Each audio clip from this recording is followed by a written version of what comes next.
नमस्कार. मी डॉक्टर आंबेकर. शरद ऋतूबद्दल आपण बोलतो आहे. नवरात्रीच्या काळामध्ये शरद ऋतू सुरू होतो. हवेतलं बाष्प कमी होतं. उत्तरोत्तर उन्हाळा वाढत जातो. उन्हाळ्याचा कडाका वाढत जातो, ज्यालाच आपण ऑक्टोबर हीट असंही म्हणतो. आणि त्यामुळे अश्विन शुद्ध प्रतिपदेपासून कार्तिक पौर्णिमा म्हणजे त्रिपुरी पौर्णिमेपर्यंतची हा जो काळ आहे हा अत्यंत महत्त्वाचा असतो.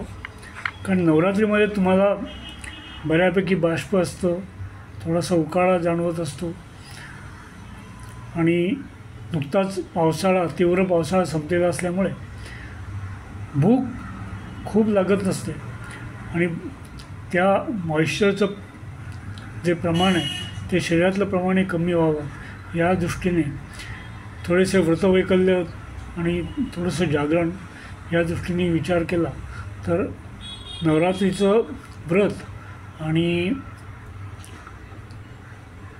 ते जागरण ते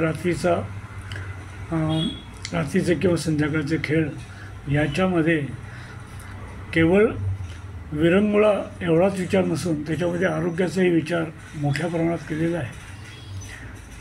त्यामुळे हा जो वेळ आहे नवरात्री ते कार्तिक पौर्णिमा त्रिपुरारी पौर्णिमेपर्यंतचा काळ हा अत्यंत महत्त्वाचा आहे, आरोग्याच्या दृष्टीने महत्त्वाचा. या काळामध्ये आपला शरीराची कपॅसिटी वाढते, आहार वाढतो, व्यायाम वाढण्याची शक्यता वाढते आणि यातून आरोग्य नव्याने बांधण्यासाठी आपल्याला संधी उपलब्ध होते. बाकी आपण पुढच्या व्हिडिओमध्ये पाहूच. नमस्कार.